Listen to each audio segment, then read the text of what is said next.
There's a chart I saw recently that I can't get out of my head. A Harvard business professor and economist asked more than 5,000 Americans how they thought wealth was distributed in the United States. This is what they said they thought it was. Dividing the country into 5 rough groups of the top, bottom, and middle 3 20% groups, they asked people how they thought the wealth in this country was divided. Then he asked them what they thought was the ideal distribution. And 92%, that's at least 9 out of 10 of them, said it should be more like this. In other words, more equitable than they think it is. Now that fact is telling, admittedly, the notion that most Americans know that the system is already skewed unfairly. But what's most interesting to me is the reality compared to our perception. The ideal is as far removed from our perception of reality as the actual distribution is from what we think exists in this country. So ignore the ideal for a moment. Here's what we think it is again. And here is the actual distribution. Shockingly skewed. Not only do the bottom 20% and the next 20%, the bottom 40% of Americans barely have any of the wealth. I mean, it's hard to even see them on the chart. But the top 1% has more of the country's wealth than 9 out of 10 Americans believe the entire top 20% should have. Mind-blowing. But let's look at it another way, because I find this chart kind of difficult to wrap my head around. Instead, let's reduce the 311 million Americans to just a representative 100 people. Make it simple. Here they are. Teachers, coaches, firefighters, construction workers, engineers, doctors, lawyers, some investment bankers, a CEO, maybe a celebrity or two. Now let's line them up according to their wealth. Poorest people on the left, wealthiest on the right, just a steady row of folks based on their net worth. We'll color code them like we did before based on which 20% quintile they fall into. Now let's reduce the total wealth of the United States, which was roughly $54 trillion in 2009, to this symbolic pile of cash. And let's distribute it among our 100 Americans. Well, here's socialism, all the wealth of the country distributed equally. We all know that won't work. We need to encourage people to work and work hard to achieve that good old American dream and keep our country moving forward.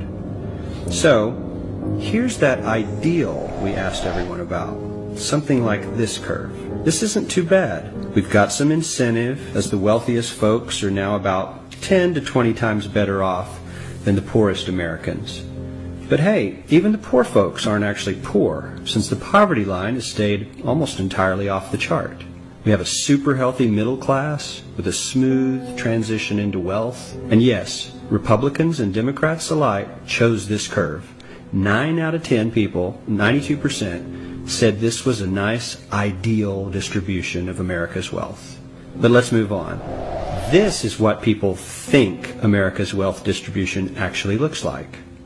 Not as equitable, clearly, but for me, even this still looks pretty great. Yes, the poorest 20 to 30% are starting to suffer quite a lot compared to the ideal, and the middle class is certainly struggling more than they were, while the rich and wealthy are making roughly 100 times that of the poorest Americans, and about 10 times that of the still healthy middle class. Sadly, this isn't even close to the reality. Here is the actual distribution of wealth in America.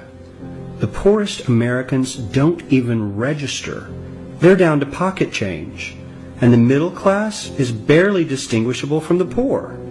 In fact, even the rich between the top 10 and 20 percentile are worse off. Only the top 10% are better off. And how much better off? So much better off that the top 2 to 5% are actually off the chart at this scale. And the top 1%, this guy, well, his stack of money stretches 10 times higher than we can show. Here's his stack of cash, restacked, all by itself. This is the top 1% we've been hearing so much about. So much green in his pockets that I have to give him a whole new column of his own, because he won't fit on my chart. 1% of America has 40% of all the nation's wealth. The bottom 80%, 8 out of every 10 people, or 80 out of these 100, only has 7% between them. And this has only gotten worse in the last 20 to 30 years. While the richest 1% take home almost a quarter of the national income today, in 1976 they took home only 9%, meaning their share of income has nearly tripled in the last 30 years. The top 1% own half the country's stocks, bonds, and mutual funds. The bottom 50% of Americans own only 0.5% of these investments, which means they aren't investing. They're just scraping by. I'm sure many of these wealthy people have worked very hard for their money. But do you really believe that the CEO is working 380 times harder than his average employee? Not his lowest paid employee, not the janitor, but the average earner in his company. The average worker needs to work more than a month to earn what the CEO makes in 1 hour. We socialism to find something that is fair for hardworking Americans. We don't even have to achieve what most of us consider might be ideal. All we need to do is wake up and realize that the reality in this country is not at all what we think it is.